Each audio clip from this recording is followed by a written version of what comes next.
Hey there, listener. Have you ever felt dissatisfied in your relationship, maybe resentful and frustrated, and wondering, how can I turn this around? How can I get my partner to see what needs to change? And how do I get that change to occur?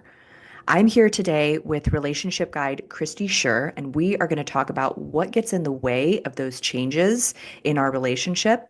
And kind of little spoiler here, it has more to do with you and your internal somatic experience than what other people are doing or not doing. So stay tuned.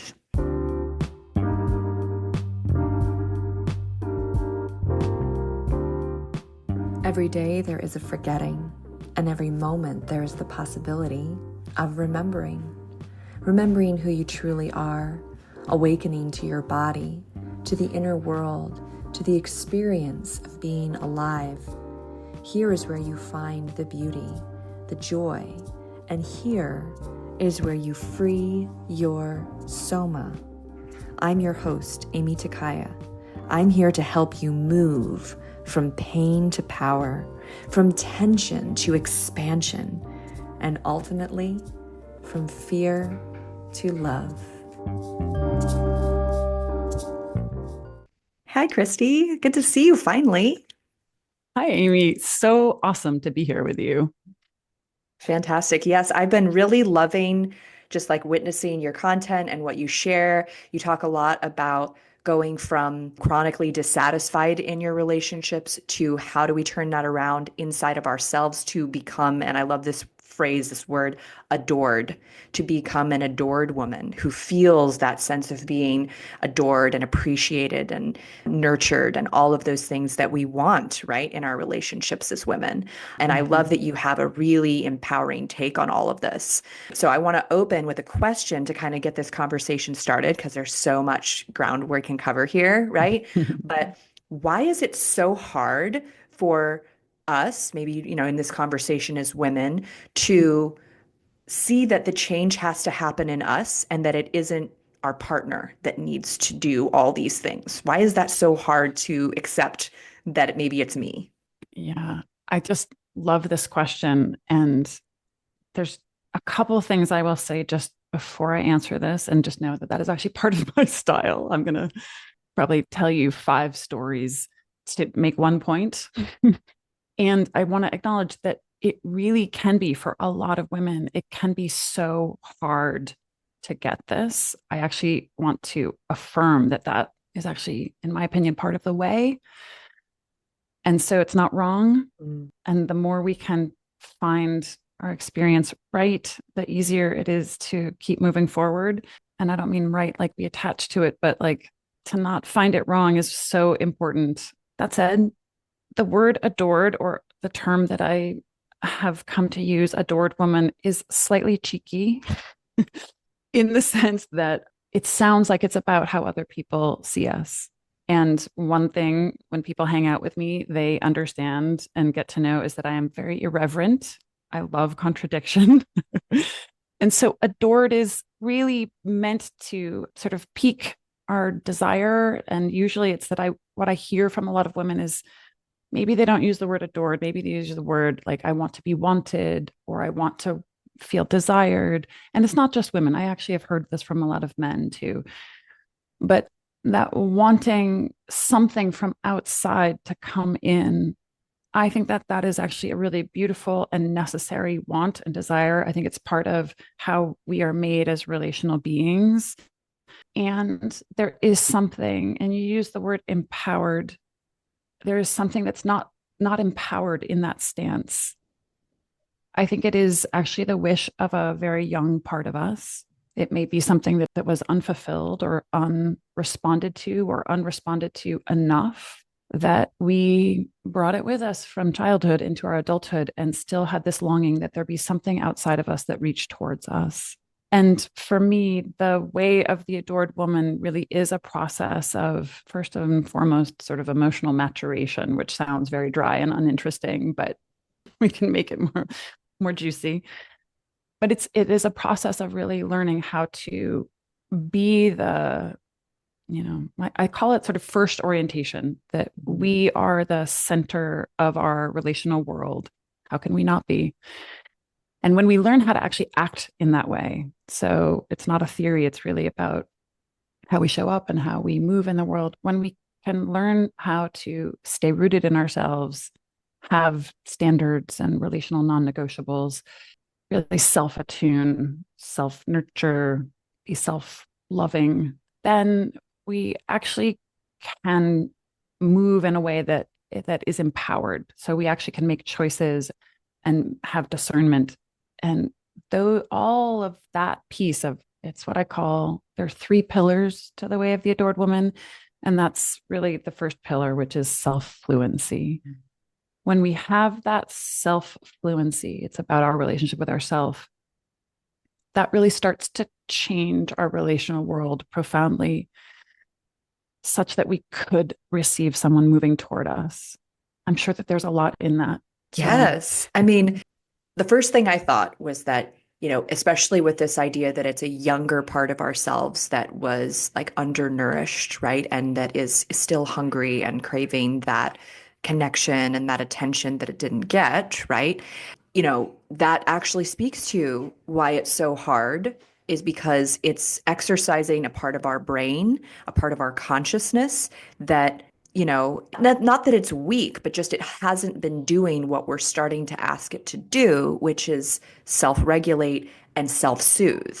And that is very hard when we're in the beginning of a new thing. I love this. I don't know how much you know about like the I Ching, but like there's the I Ching number 3 has this principle of difficulty in the beginning. And it's just true. It's just a universal truth of anything that we do. In the beginning, there's challenge. You can think about like the birthing process of like coming into the world, right? But it's true of like all those times when we are pivoting and switching the direction, maybe changing the neural pathway of how we've done something for so long, this orientation you're speaking of to like, going from a third person orientation of ourselves and like, the world has things that we are lacking and we need to go get it from other people, right? To a first person orientation of it's actually in me and I can source my inner soul's nutrition and my love from my own beingness, right? Mm-hmm. That's not an easy thing when we've been oriented the other way our whole lives. Absolutely. I mean, I don't know anything about the I Ching, but I love that you just mentioned the number 3 because I think that there is something, there might be a thread that goes throughout our conversation because I have 3 pillars to the way of the adored woman. That is very deliberate. Also, that in a relationship, there's you, there's me, and then there's us or the we, or some people call it the third, or Yes. that there's a third. And that third consciousness, which is the we, different people talk about it in different ways.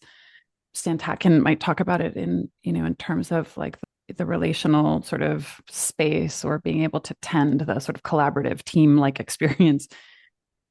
But that third, to be able to access that and really tend that, we have to have ourself. I'm going to so date myself with some of my language, but like we have to have our relationship with ourselves on fleek.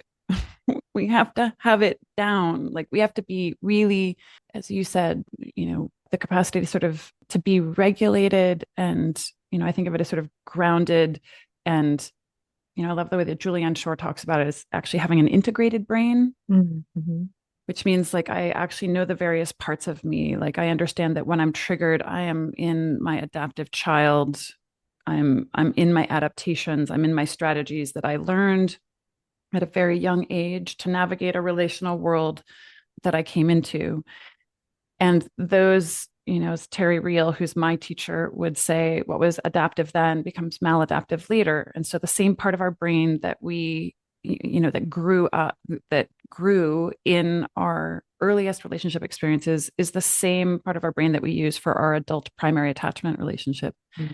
So if we came up in a relational system like I did, that was very dysfunctional, if it resulted in us having to contort ourselves, having to close off parts of ourselves, having to either dissociate or, which I certainly did. I spent a lot of my childhood dissociated. If our relational system was impoverished or like characterized by scarcity, we will have an orientation to love that has some adaptation around scarcity. And that might either be dependence or avoidance. Right, right. Hyper independence, where we don't know how to receive and we don't know how to, really give and take and that reciprocity, right? When we're hyper. I speak for myself here because I thought, like, when I first read about like attachment theory and stuff, and maybe you can weigh in on this, I thought, oh, I have an anxious attachment. And then when I actually started looking at like some of my patterns, and some of the ways that I like did things when I was younger, I'm like, oh, actually, I have a very avoidant pattern, right? And I think that we also fluctuate and like different situations and circumstances bring out different things enough. Just different people bring out different parts of us, right? Like just as an example, like I looked back on one of these relationships I had in my early adulthood. I was like 18, and I broke up with a guy by just simply never calling him back. And I'm like, Oh, the things oh we do. my God. Like I looked back on that and I'm like, that is like so terrible, like I can't even imagine like how that must have felt for him, like what kind of mindset I must have had to be in to be doing something so heartless like that. You know what I Mhm. mean? And so sometimes I think we have a perspective that we're in ourselves about how things are, and it might take, like you say, some maturing and some connecting with ourselves to actually have the perspective to go, oh, wait a minute, like I know I was all up in my, story of how it is, but there was also another person who was having an independent experience of me and what I was doing, and I impacted them, right? Yeah.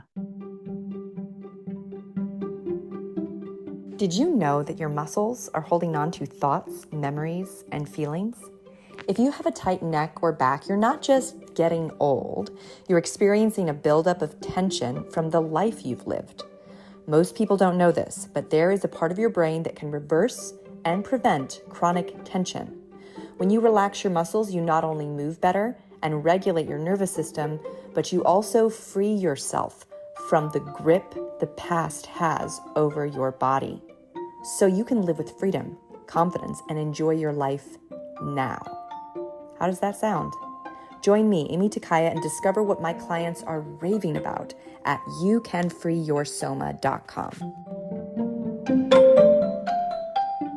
Yeah. I mean, I think that we can have a variety of experiences, and I always say like the sort of first rule of the way of the adored woman is know thyself. So it is that sort of first orientation, the self-fluency thought, because I actually was a highly anxious person. And that became clearer and clearer over my life that anxiety was a big thing. I would have thought that I was anxious, but one of the ways that I really behaved was actually to be very walled off and shut down. And looking back, my husband and I talk about this a lot because our relationship has been so profoundly changed in the last 5 years. It looks nothing like the previous 25. And both of us are like, how the hell did we get here? And like, I frequently will ask him, like, what exactly, like I keep asking me, like, what exactly happened? Because I love to reverse engineer things. But one of the things that I realized in retrospect is that I thought I was asking for what I needed. I thought I was asking for what I wanted. I thought I was expressing myself. I thought I was being revealed. And that is completely not true. Like, I think in a lot of ways, I was very unreadable. That was actually part of my strategy. And the more I work with women and couples, it's fascinating. Like, the more I've learned about how to work with women and couples and really support people to come forward through self-defining, self-revealing, vulnerably holding ourselves as we express our needs, wishes, wants, longings, preferences, beliefs, like to really come forward in order to be meetable, seeable, feelable. Most of the women that I work with do the same thing that I did, which is she thinks she's being revealing, but she's really not. Like she thinks she's expressing a wish and doing it vulnerably, but we learn a lot of ways, I think, depending on our relational world, we might learn a lot of ways to cloak, to sort of tame it down, temper it, make it palatable so that it is very possible that my husband never really felt who I was and what I wanted. until I really learned how to feel that, stay with that, and Inside express it yourself. from inside Mm. myself and express it from a place that was both self approving and self affirming so that I could really tolerate being fully seen. Because before that, probably what I was doing, in fact, I'm certain what I was doing was actually expressing my desires as a criticism or As a complaint. complaint, right? Yeah. I was thinking that as you were talking, I've my husband and I have been married now. It'll be our seventh wedding anniversary in June, and Oh, we've been so together nice. for 8 years. So we got married a year from the date that we started hanging out. Wow. Yeah. I mean, we technically met Beautiful. like in March, like as a little random meeting and thought we'd never see each other again, and then ended up meeting each other again in June at the same coffee shop that I like never went to. Oh. Very strange kind of happenstance thing. But there's been so many ups and downs for us, even within the 7 years that we've been Mhm. together. And I've gone through these, I guess it almost feels like these phases of like opening and then closing, and like both of us opening and like finding each other and then closing off and like distance again and then like challenge and then like, and so much of it comes back to what you're saying, which is how connected and I'm going to use this word, but I want it to like be taken the right way. Like I'm not using it in a judgy way. It's more like in a structural way that I'm talking about it. But like how much integrity am I with my self-care, with my pouring my energy into myself, and same for my husband, because all of those things impact us. If I Mhm. am not taking care of myself and he's not taking care of himself, right? Like I gave an analogy like this to my son, and maybe other people can like relate, or maybe a little light bulb will go off. We looked back on some of the times early in our relationship when we would have these really dramatic blowout fights. Mhm. And it was like we were driving, through like LA traffic, which is like stressful or something, right? That And we sounds like awful. hadn't had anything to eat. So we like were hungry. And then we'd stop at like a cafe and we'd have like a piece of pie and coffee. So we'd get ourselves like sugared up and caffeined up with our nervous systems already like, and then we'd have some really huge blowout fight over like some misunderstanding in the conversation, and it was result in, all kinds of like drama. And we became like aware of that dynamic within ourselves, like after a few times of it happening, and we kind of looked back and we're like, this is a pattern when we like haven't nourished, like literally haven't nourished our bodies. We're putting Mhm. ourselves through the stress of like being out and about for a long time. And then we don't give ourselves the things that we really need. We give ourselves like a bunch of sugar and caffeine. Mhm. And I think at one point we even had like a ridiculous rule where it was like, okay, well, only one person can drink coffee while we're out together, so that like there'll be one person who's like grounded while the other person's like, whacked out on caffeine, but these I are love just kind that. of like the funny dynamics that like we don't realize how much, what we're doing with our physical body and what we're doing internally with our way of being towards ourselves, being towards what's happening impacts how we show up in our relationship, right? Yeah. So I sort of imagine, I envision that like these three fluencies are what I talk about in The Way of the Adored Woman. One is self fluency, one is relational fluency, and the third is emotional fluency. And I separate that for some very specific reasons because there's so much in it. As I'm listening to you, one of the things that I was, that I became aware of, and I think some of this is just a matter of age and experience and your sort of orientation to learning from your own experiences. But I didn't know that I was dysregulated or like that my baseline was essentially like agitated and in my adaptations. I did not Yes. know that that was sort of my baseline. And probably about I want to say maybe 16 years ago I got sober, and part of what happened for me in getting sober, and I've written about this a lot, and I think it's so important to talk about this because the journey of motherhood can be so hard for so many women. But one of the things that I realized was that I was angry all the time. Mm. And the first year that I was sober, I was angry all the time. And I was like just waking up to the fact that I was angry all the time. And it was really, really hard to see. The second year of sobriety, I was angry all the time and I knew it. I could say, yep, I'm angry. Like I could actually identify it. And the third year that I was sober, I could see when I was angry and I could stop myself from acting on it. And it was in that time I was still working as a nurse. I was a perinatal nurse and neonatal nurse and lactation consultant for 12 years. And it was in that time that I started to notice basically when I would lose my shit. And part of my, I guess, addiction or non-sobriety was that I raged a lot. Like I caused a lot of harm to my kids for a period of their life. And I started to notice, because I was also raising a kid who had a lot of intensity. You know, I love both my sons. They're amazing adults. They're both single right now, by the way. Putting that out there. I'm calling in the beautiful, wonderful women. But like in raising particularly, one of my sons who was just like, he was just like an intense cat, and I mean that so lovingly because I am too.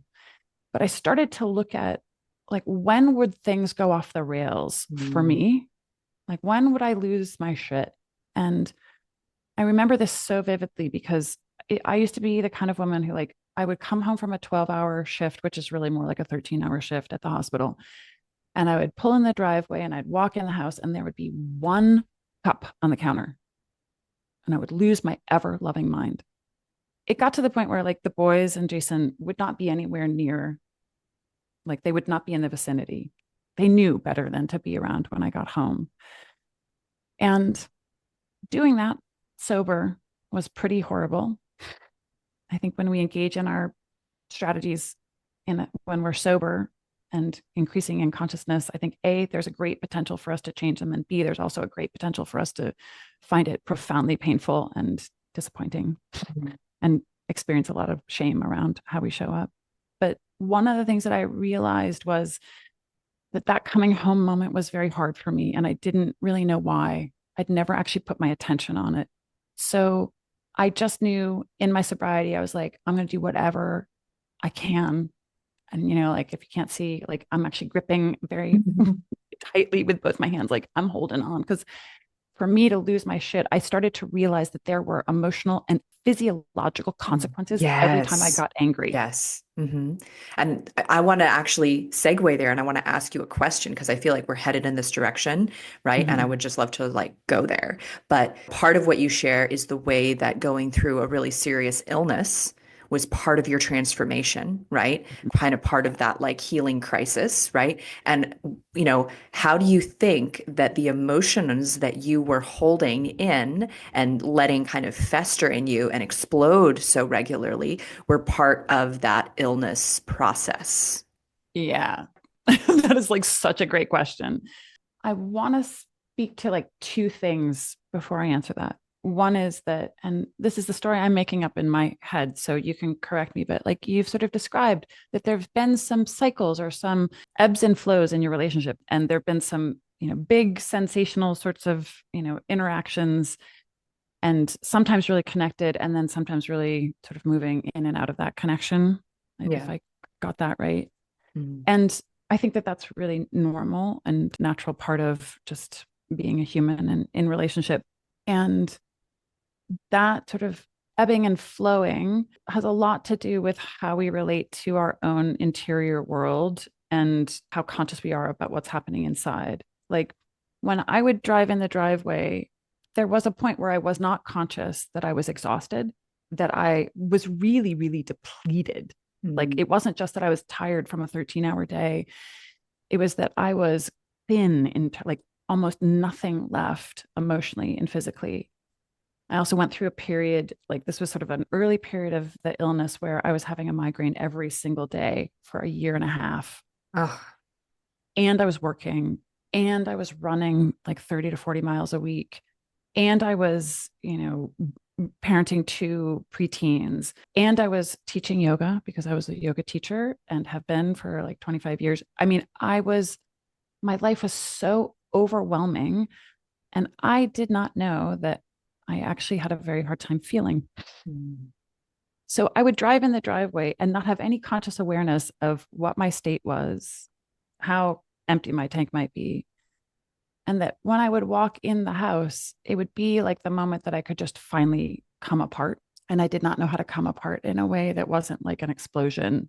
And as I think as we know ourselves more, one of the things that we can start to see is like, oh, I call it layers of vulnerability, or maybe sort of layers of liability, even like some Mm. detriment.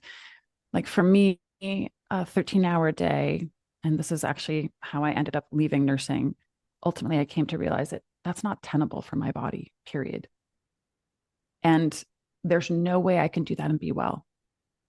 Mm. For many, many years, I insisted that I could do that and run 30 to 40 miles a week and teach, 3 to 5 yoga classes a week and study and do another 1,000 hours or 10,000 hours of like teacher trainings. I mean, I think I've done like 1,000 hours of yoga teacher trainings. So I was always, always, always doing too much. And that was purposeful. I mean, that was part of how I kept myself from feeling.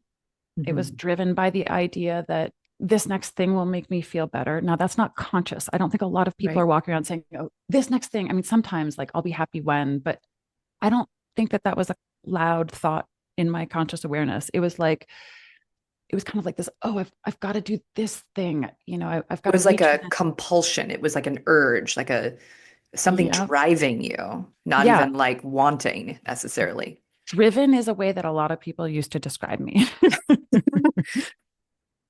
Relentless is now how I describe myself, but I mean that in like the most like exalted way, but like driven. And so even though so much of what I did was in the realm of feeling, like yoga and koya, which is like dance, yoga, prayer, I did a lot of therapy. Eventually I started doing women's work. Even though it was so much in the realm of feeling, I really, in retrospect, realized that I spent much of my childhood dissociated. I From your body, right? And from those pathways in your body that can sense and feel. And I can completely relate to so much of what you're saying. I'm sure there's people listening who, understand what you're speaking to on a very deep level, because part of the value of doing this internal sensing, feeling work, right, which is some somatic work ultimately of coming home and back into ourselves and our bodies, is that we build pathways to sense and feel that we didn't have before. So I used to kind of look back and go like, oh, like why did I do all these heartless things? Why did I do all these terrible things? How could I be like teaching yoga while living in chronic pain, pretending that I had all the answers when I'm like limping up the stairs to teach class? Like I went through all that. And it's like I yeah, look back and I go, I just didn't have the pathways to do something different. There yeah, wasn't a choice. It wasn't like I was choosing to, break up with that poor guy that way. You know what I mean? right, It's not right, like you were choosing to come inside and throw a fit. It wasn't a yeah, choice. It was a well-worn pathway of how things happen in my body. And until we have another pathway that gets built alongside those old ones and those old ones get pruned, it's kind of like a suffice to say we don't know better, but it's not no, it's we don't feel yeah. that we don't sense and feel another way to do it. Yeah. And I think it's not a one and done, like, oh, now I can feel. I mean, this has been a long healing away layer by layer. Like I think about this because I do also hear this particular thing. So if people who are listening, have this thought of like, well, I've been doing this for so long. Yes. Mhm. I've been at this for so long.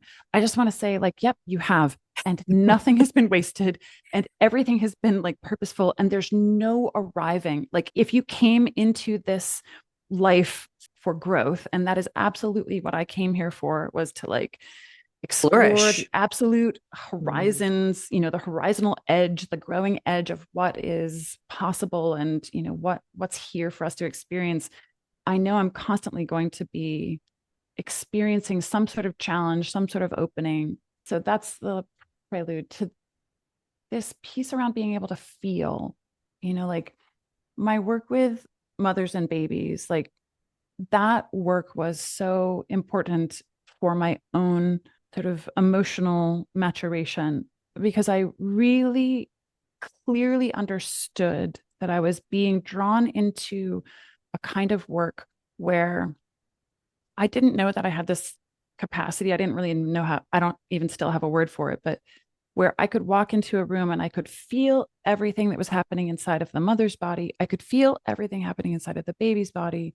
I could feel her sort of emotional world and how it was meeting her experience of becoming a mother. I could feel her mother's story and whatever was sort of populating that. And my work ultimately became not just like sort of clinically administering care, and my intellect really loved that part, but was my work really became learning how to translate what was happening in the baby's body in a language that the mother could understand emotionally so that she could attune to the baby. And to do that, I actually had to learn how to feel everything that I was feeling. And believe me, a lot of the stuff that I would feel would be like, holy shit, this is very intense. I mean, I've seen and experienced a lot of profoundly devastating things in my career as a nurse in patients' rooms.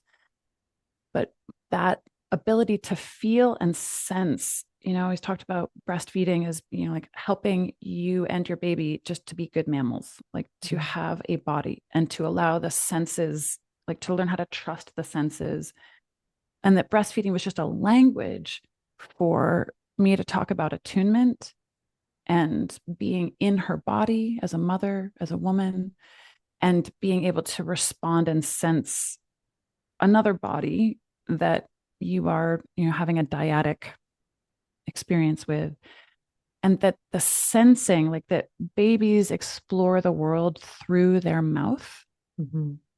It's breastfeeding, feeding itself is not just calories coming in, that it is a neurological, biochemical, psychobiological, sociological experience for a baby to use their mouth.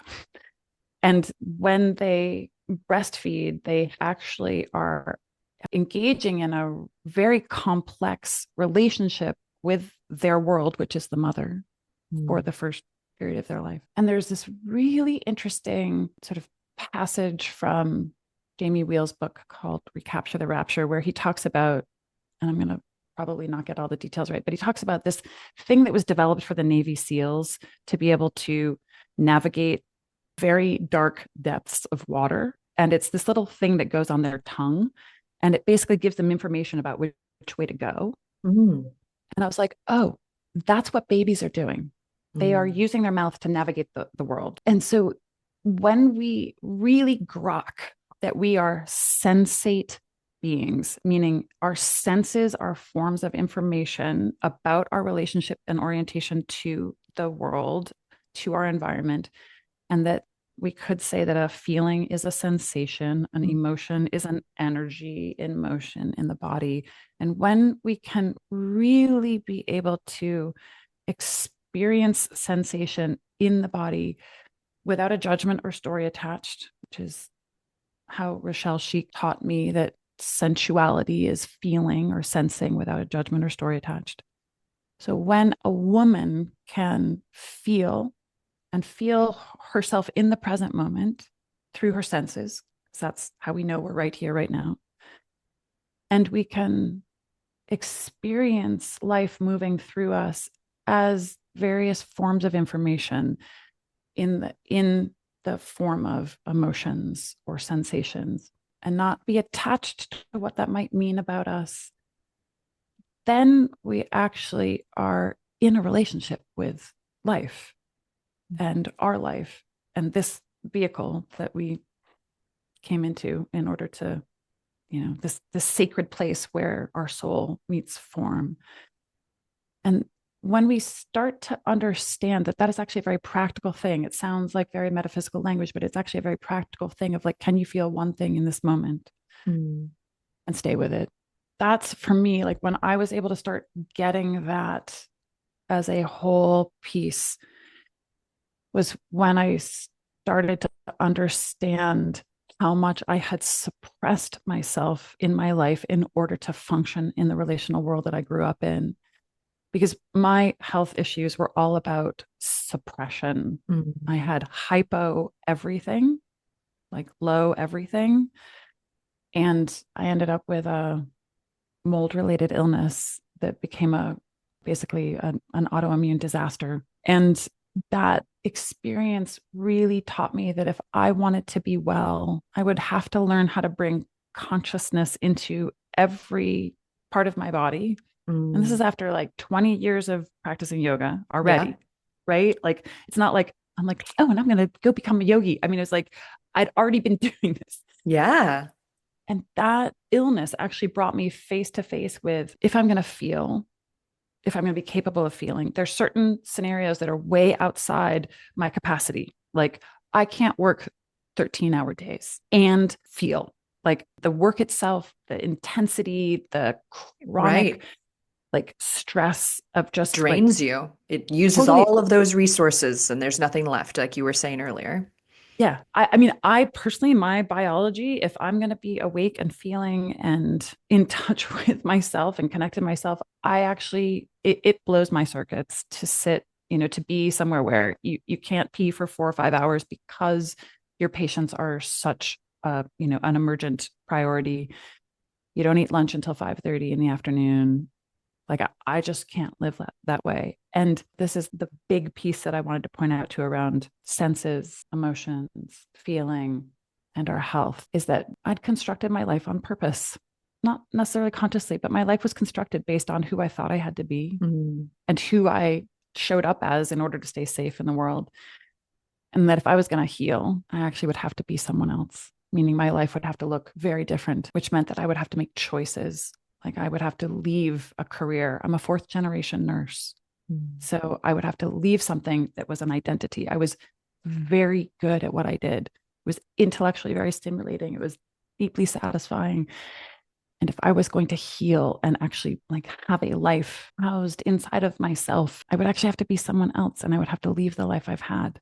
And I think that that is part of why we want the answer to be somebody else. Mm. I think it's part of why it's so hard to feel because there are certain conditions that are actually required for an Yeah. mammal to feel. Right. And, one of my mentors calls that space of like kind of being on that edge of like the unknown. He calls it the zone of incomprehensibility. Like if, you can't comprehend, you can't expect, or, it's not you, if you're going to become a different person and your life is going to be different than it was, you don't know what that looks like until you start along the path and just start walking into the woods and figure out where to step so that you don't get, prickles on your leg, right? Like it's definitely that territory into the unknown, right? The Mhm. incomprehensible. And that, I think you hit it right on the head. Like, that's why we want the answer to be somebody else has to change. Somebody else has to, do what I want them to do or what I think needs to be done, right? Because it's harder to put ourselves in that vulnerable space of not knowing who we are going to be if we take a pivot and we let go, right? Because that's what you had to do. You Mhm. had to let go of a whole lot.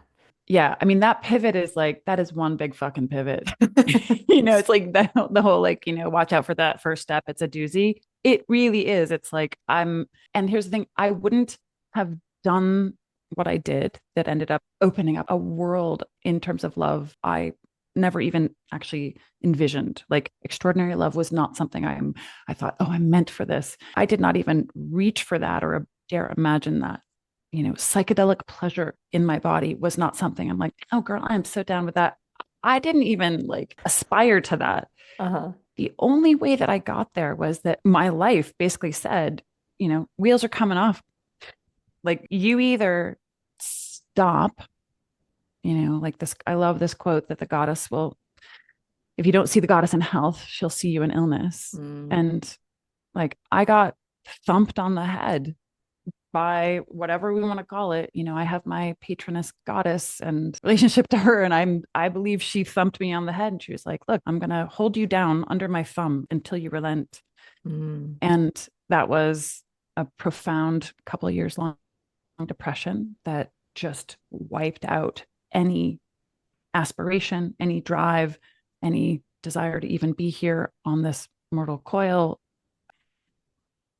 It was like the darkest of dark nights that seemed to go on forever. And then within a short period of that sort of seeming to relent, a very profound illness that cleared the board in the rest of my life. Like what didn't get taken out by the dark night got taken out by the illness. And I think when we strip our life down to the studs, then we really start to meet who we actually are. And it's never who we think. Yeah. Wow.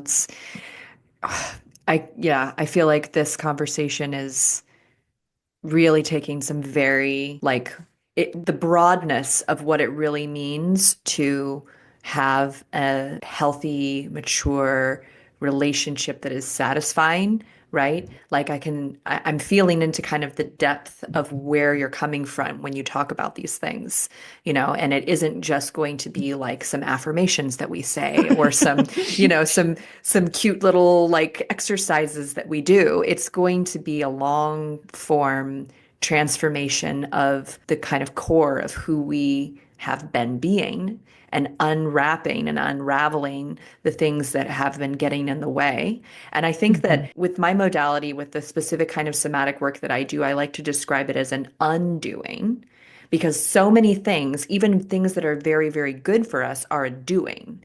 Sitting in Mm-hmm. seated meditation, maybe it's an undoing of some thoughts if, you're good at that kind of awareness, right? But it's a physical doing. It's holding yourself upright in a position, doing a thing. And what you've kind of described is like the way that illness undoes us.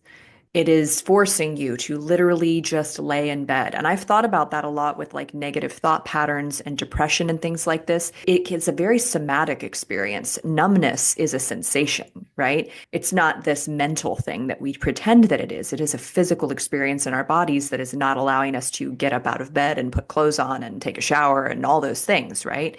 And Yeah. so when we're in that level of like freeze, I've learned to, first of all, go with it and trust it. Maybe it's just going to last the afternoon. Maybe it's just going to last the day. If I start resisting it and making myself wrong for it, and not letting myself actually rest in it, right? Because what if all those negative thought patterns and all that despair was my body's super smart, intelligent way of getting me to undo and not do anything more right Yes. now? Yes.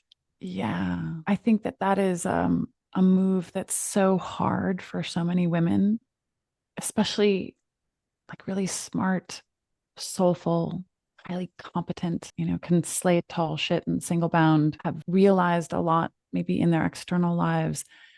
That is such a painful insistence that comes from, for me, it felt like it came from somewhere outside of me, like there wasn't the trigger, like the sort of triggering event that sort of took me into the depression, was not something I would have thought, oh, that's the match, or that's the thing that sort of moved, it was unaccountable at the time.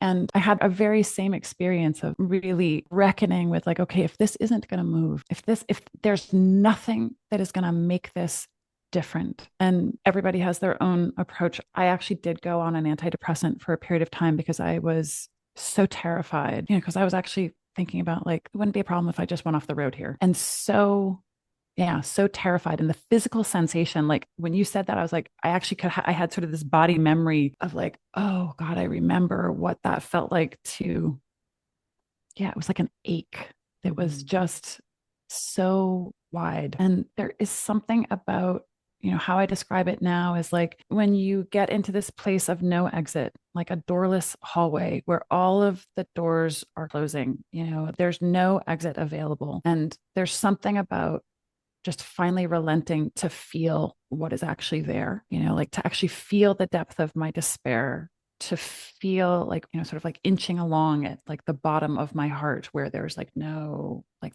it felt like there was nothing, to touch. And, like the kind of voidness that a depression can feel like. It was such existential despair, and making the shift of like, okay, if this isn't going anywhere, could I simply feel without making it wrong, like you said, like without pathologizing myself. And meanwhile, like I had a very horrible eating disorder and like had to go through a very similar process with the eating disorder of like, if I just didn't make this wrong, if I could see this as the smartest thing that my psyche figured out to do, the eating disorder, if I could see this as the smartest thing my psyche has figured out to do, the depression, the anxiety, what could I become aware of? And it was that pivot, like with the eating disorder, because I purged and it was pretty bad for, I mean, I had some kind of ever morphing eating disorder for many decades, but the final years of it were sort of about the same time. And when I could finally make that pivot and say, like, what if purging was the wisest thing I have somehow figured out to do? And it was that pivot that made me start to actually ask myself, okay, well, what am I actually experiencing? And this might be hard for some people to hear. I'm not going to give great details, but like, what is it that I'm actually experiencing when I purge?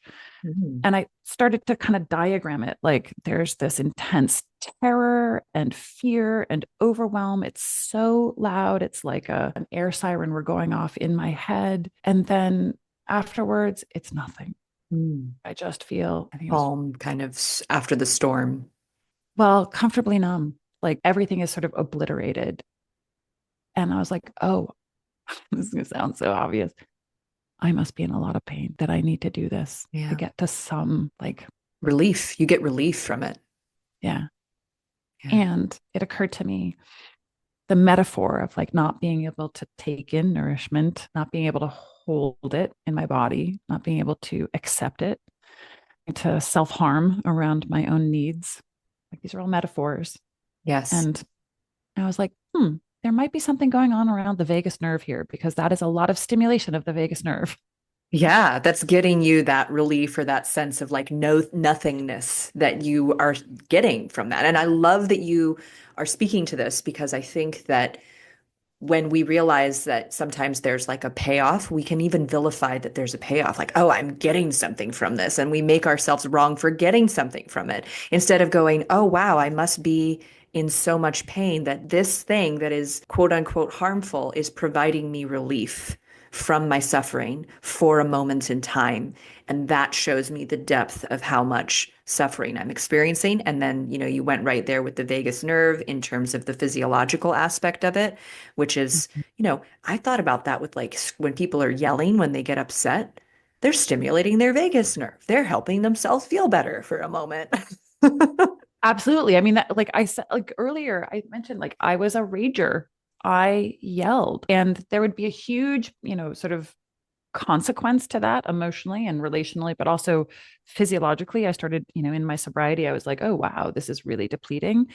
But there's also a payoff. There's a dopamine payoff. There is a sort of a nervous system payoff, like the something gets opened up and released. But I think that this is like if someone who's listening can hear this, I think what you and I are pointing to is such a profound, I just think it's like a genius move, which is to respect our resistance, to respect our patterns, respect our adaptations.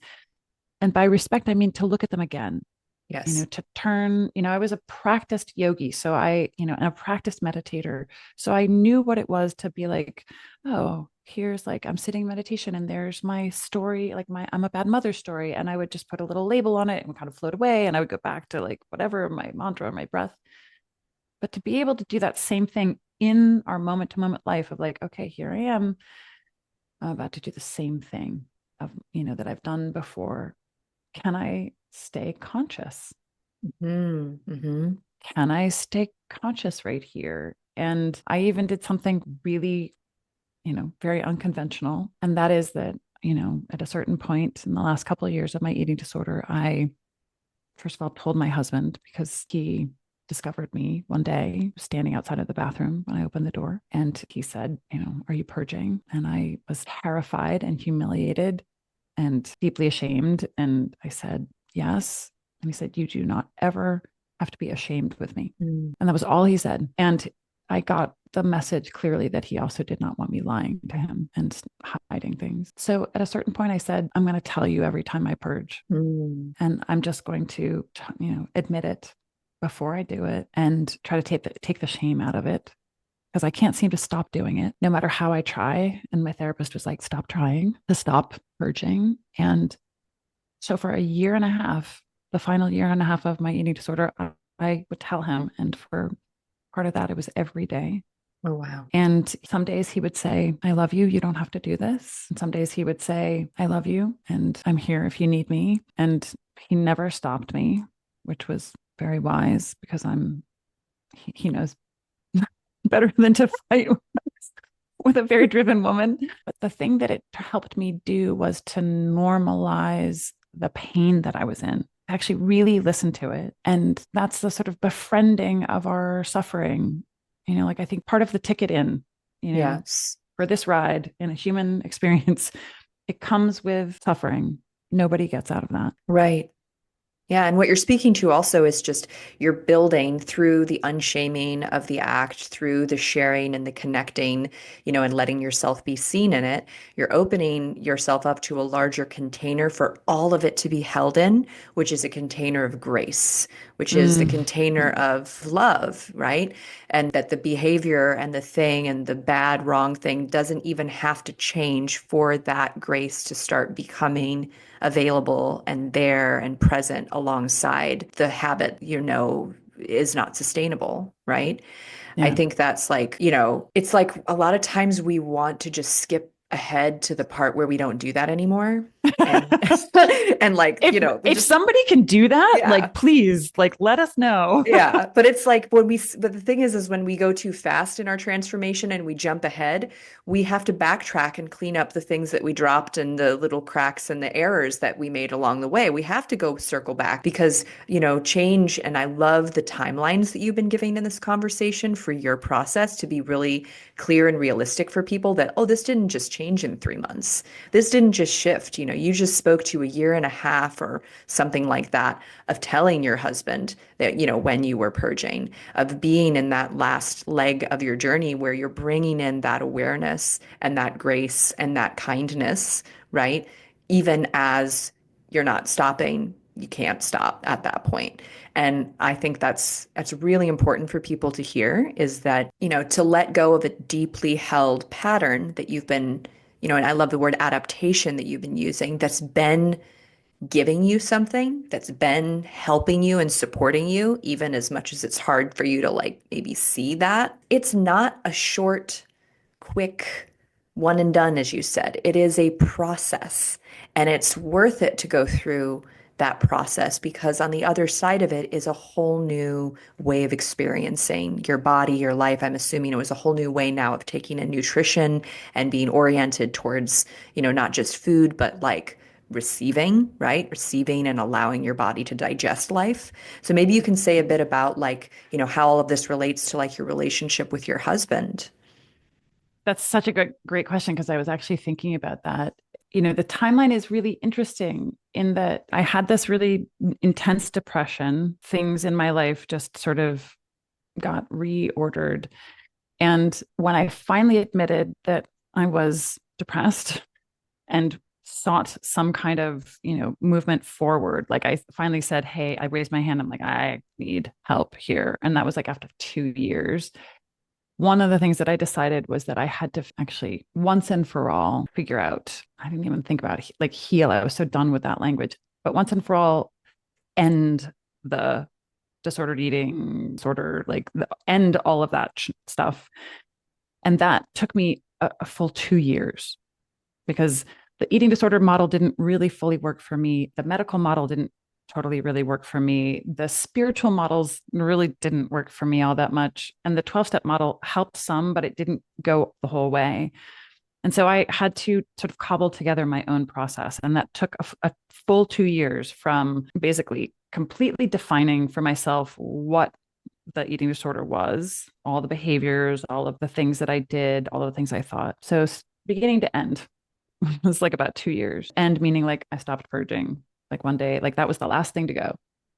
Mm. Weirdly, all the other things I could do, but the purging was the last to go. And within a couple months after that, so that's like a 4-year period, depression, working through the eating disorder, sort of basic clawing myself back into life. Like I took a very easy job where I could just get out of my own head for a year. Within a couple months, our marriage transformed. Now I'd been doing other things and we'd been sort of walking on, like walking through a process that really didn't get a lot of traction. But within a couple months of finally putting the last piece of the eating disorder away, it became really clear to me that I did not have the first fucking clue how to have intimacy. And that the eating disorder was, in the words of one of my teachers, an exit. It was, as Terry Real would say, a misery stabilizer. It was one of the exits. It like allowed me to not feel the distress of living in an emotionally lifeless, zero passion, mostly roommate marriage. So when the eating disorder was sort of put to bed, then I was like, oh, now I actually know what I've been not paying attention to, including how profoundly lonely it felt for me to be with somebody who was equally sort of checked out. Yeah. It wasn't just me. We are always and only ever with somebody who's like meets us in terms of their consciousness.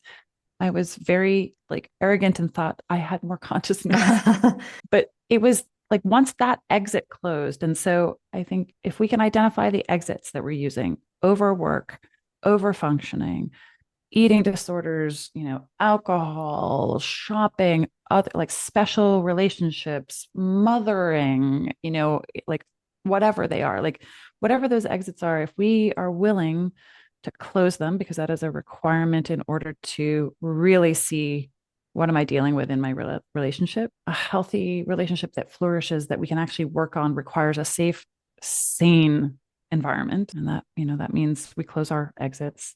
I think that's from Harville Hendricks, is the term exit. That was really when we started cooking with gas, as they say. And it did not take long. We'd done therapy a couple of times. It didn't really do a lot for us. We'd tried a lot of different things, but I'd say it was within the year, but certainly within, I'd say 6 months, our marriage started to really look and feel very different.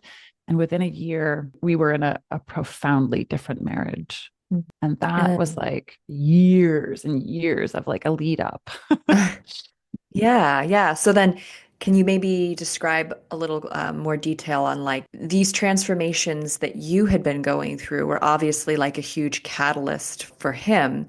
You know, were you in a sense like leading this by closing your exits first, and did he follow? What had happened for him as he saw you going through this whole process, right? And what kind of dynamic did you have for his side of things? Because I think there are like probably women listening and they're thinking like, oh, well, I know I'll do all these things, but he won't, right? Like, Yeah, that is a very, I think, durable wish, is that like I can do these things and hopefully he'll change, or I've been doing all the work and he just won't. right. Now, this is not a guarantee. Like when we change, there is no guarantee that other people will. But by the law of resonance, if we truly change and inhabit that change, the world around us can't not. Yeah. Now, that means he might either come further in, wake up, shift, become more receptive, want to do his work, or he might move further out and actually be sort of like be moved away from your world. That is the risk. Mhm. Like there is no guarantee that when, a woman really honors who she is and very deliberately honors her non-negotiables, but in a relational way, there's no guarantee that he's going to be like, sign me up. However, I've known a lot of men in my life. I've had a lot of men in my life. My best friend is a man. I have 2 sons who are adults. I've known my husband for 32 years, and nearly every single man that I even dated from high school, if they're still alive, I am still friends with them. So I've been very fortunate to have a lot of men in my life. And there's one thing that I do know about men, is one, that most men are good. Most men are good men, well-intentioned.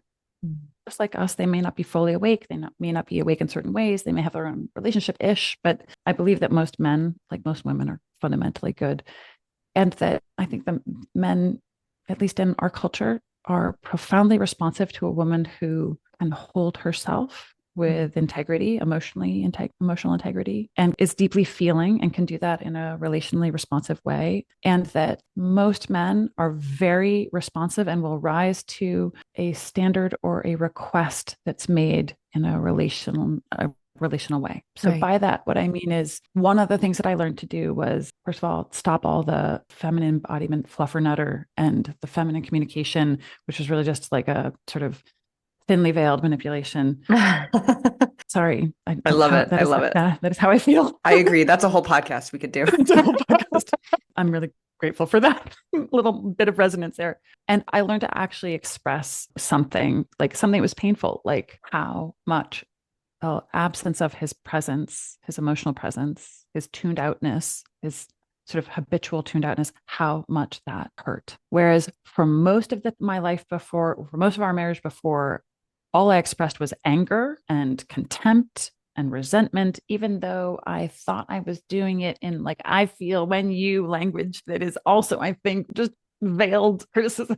But I started to be able to say, like, it is so deeply lonely for me in our marriage. And I didn't know at the time. I mean, I've really spent the last 4 or 5 years reverse engineering what happened, because I want this for every woman. I want every woman to have like an outrageously happy, epic love story in their relationship. And what I didn't know was that I was actually learning how to express what was true for me as an emotion or a perception from a self-responsible place. So it was about me, not about him. Right. I am lonely. I feel profoundly lonely. When you read on some device and never reach for me, and I'm sitting right next to you for, the 3 hours before we go to bed or 2 hours before we go to bed, I feel deeply lonely, and I don't know if I can take that anymore. And there was something that happened. There was something that happened in our life. We were part of a group of couples led by some people who had been friends of ours. And it was a sort of witnessing experience. And my husband, like completely to my great shock, was willing to participate in that. He'd been very much like a no to any kind of men's work, any kind of anything. Like we'd tried couples therapy twice, and it was just like a huge blowout. I mean, not an argument, but just like it was a wash.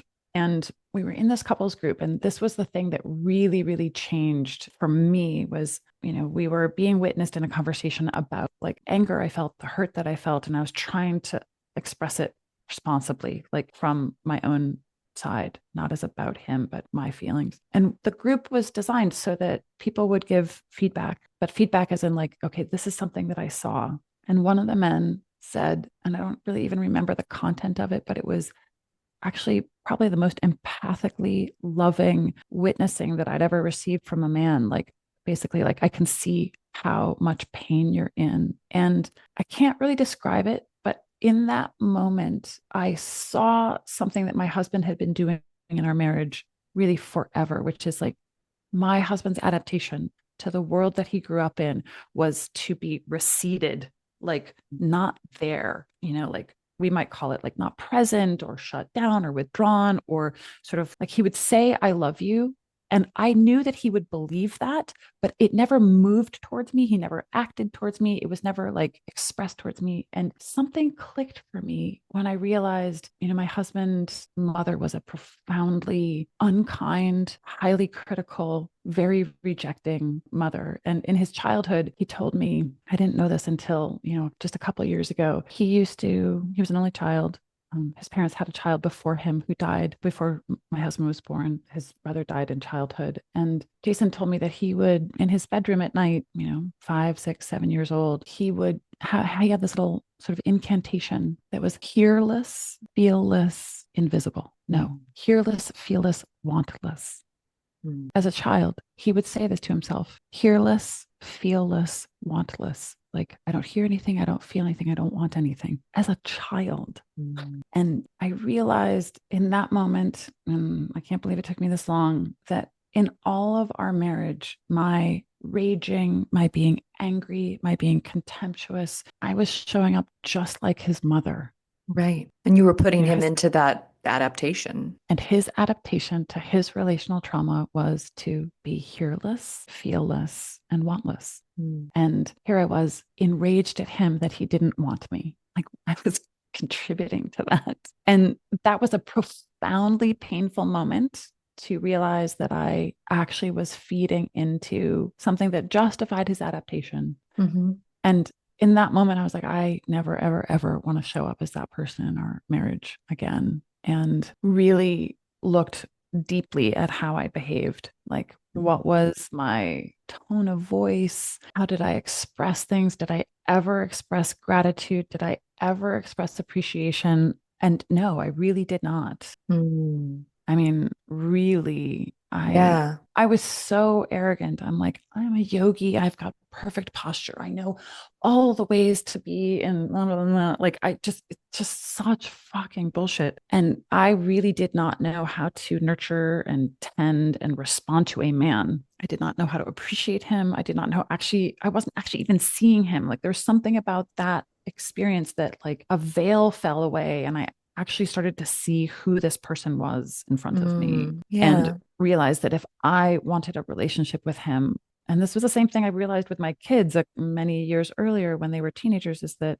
if they were going to want a relationship with me, I had better figure out how to be someone that they wanted to have a relationship with Oh, when they yeah. grew up. And the same thing with my husband. Like I really needed to become fit for a relationship. And that shift, like this was all some of the things that came up in that sort of year of transformation. And I could never have tolerated seeing my part in our marriage if I had still been engaged in a self-harming, perpetuating self-hating behavior like an eating disorder. Right. It Like, would have been too painful. It would have been unavailable. I was thinking about that as you were speaking, because when you have those moments of going like, oh my God, like I see like what I've been doing. I see like how I've been being, right?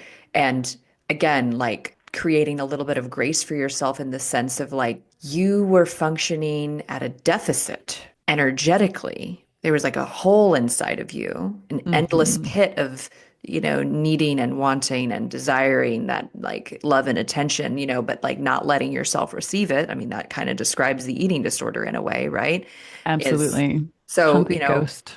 yes. And so then it's like once you, as you described, like close those exits where like that's not the thing that you're doing anymore. Now there's this re-nourishing of yourself. And then now you're not functioning from that place of intense deficit. There's capacity now to approach looking at yourself and looking at some of the behaviors and things, right? And seeing them for what they are instead of it being like it's just gonna push you beyond your capacity. It's not even gonna be an option when you're still in that, like you said, the self-harm mode. Yeah. Yeah. I mean, I think that having a deeply satisfying, outrageously happy relationship and marriage is totally possible. I think that we can be contented on the daily, that actually can be our baseline, but it takes capacity. Yeah. And that capacity is my responsibility. Hmm. It's, and for my husband, like his part, that's his responsibility. And the thing that happened for him was that he started to feel like I took my sticky little paws off of him and like put my attention on myself and really started to ask myself, like, who would I have to be in order to know myself as a woman who was wanted by her man? Not even by him per se, like the object wasn't him, but was like, could I change my attention so that I tuned in deeply to like, who would I have to be showing up as? How would I have to see myself? How would I have to see my world? What would I have to be capable of feeling in order to be wanted by the person I was in a relationship with? So it was less about him wanting me, but more about like who was on this side of it. Yeah. And when I started to do that and really pay attention to like, could I feel with him? Could I,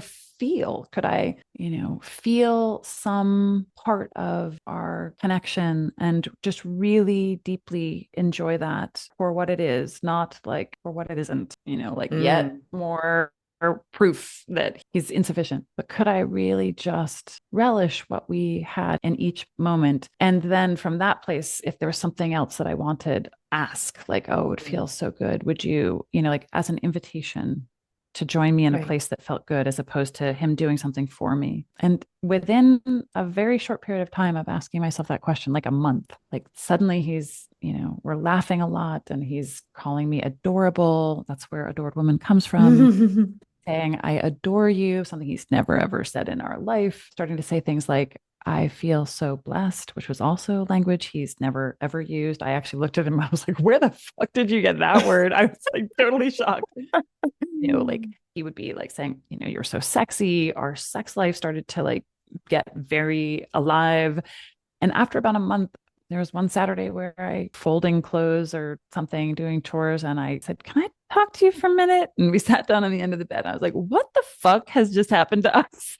Like, what has happened?" And he said, "I don't know. I could feel your heart." And I realized I could feel my own. Fantastic. Yes. This is such an amazing, such an inspirational story and arc that you've been sharing with us.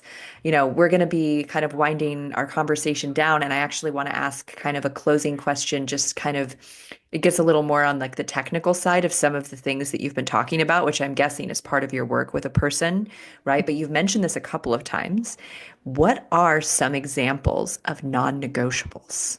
Ooh, such a good question. I'll give you like one of my husband's non negotiables is no demonstrations or communications of contempt, no eye rolling, no sarcasm, Mm, no verbal unkindness, no name calling. Essentially, like a non negotiable is really no emotional violence and sarcasm. I'm sorry, folks, that actually constitutes emotional violence. It's yeah. passive aggressive. So non-negotiables really, for me, they're more behavioral, how someone thinks and feels. I can't control that. Like I can't say, yeah, my non-negotiable is that he desire me. Desire is so complex and so complicated, but how he shows up, yeah, like being present in our life, being willing to have conversations, there's a way to kind of get more defined in those. But non negotiables are really relational behaviors. And a lot of the non negotiables start with no, like no this, no that, like what I will and won't tolerate. And Mm. that no is what both that no starts to create a space for a big old juicy yes. Yeah, I love it. I love it. Yeah, that's a really great piece for people to contemplate here about the sarcasm and the eye rolling and the passive aggressiveness as actual violence, because we see that a lot. We see it depicted in movies. It's part of contemporary humor, all these things. And yet at the same time, it doesn't feel good when someone is doing that to you in a conversation where you're trying Yeah. to actually communicate with each other. When there's actual communication that's trying to occur and somebody's rolling their eyes at you, it shuts doors for communication and it feels horrible, right? Yeah. Yeah. It really undermines relationality. It eviscerates the relational space. And I mean that quite metaphorically, like it will eviscerate a relationship. Yeah, And thank you for saying that. yeah. Awesome. Well, this has just been such a wonderful conversation. I feel like we could talk for like 2 more hours. I'm sure we would find so many fun, interesting paths to wander down and bring us back to a lot of these like very fundamental, conclusions, right? If our audience, right, is interested in knowing more about how to work with you, where to find you, can you tell us a little bit about if you have a project coming up or an offer, or if there is something like, yeah, what do you have Yeah. going on? Thank you. Yeah, I work primarily with women and couples. I work with women one on one and couples one on two, obviously, in my private coaching practice. And I have my first 3-month journey, The Way of the Adored Woman, coming up. This is really the centerpiece of my work. This, I believe, is what I was put here to do. And it's a 3-month journey. It could be a 3-year journey, but I thought 3 months was a good start, and it's for 12 women. And Mm. applications opened February 14th, of course, but it's already filling because there are a lot of women in my world, women who follow me primarily on Facebook, who are already a big yes. And we start on March 11th, which is a very auspicious day, astrologically speaking, which I did not know. Somebody just told me Mhm. this for this kind of work. But March 11th is also our 30th anniversary. Mm. And so either working with me in the group, The Way of the Adored Woman, or one-on-one. And most people find me through Facebook. I do a lot of writing. You can sometimes see me do video things there. And if you friend me on Facebook and message me, I love to connect with people. That's really a great joy for me. And I have a Substack that is a little less, populated, but yeah, I am there from time to time too. Fantastic. Yes. Well, if you're listening and you've enjoyed this conversation, follow Kristy. I follow her writing, and I love that, with Facebook as opposed to Instagram, you can really do those longer form pieces of writing and really share things more in depth, right? So give her a follow on there, connect with her, check out The Way of the Adored Woman. And thank you so much for coming on, for saying yes to this interview. It's been incredibly enriching for me on a personal level, and I'm sure for so many other people who are listening to this podcast today. Thank you so much, Amy. This was just such a pleasure. I love that it felt like we could talk forever. Absolutely. All right, until next time. Thanks.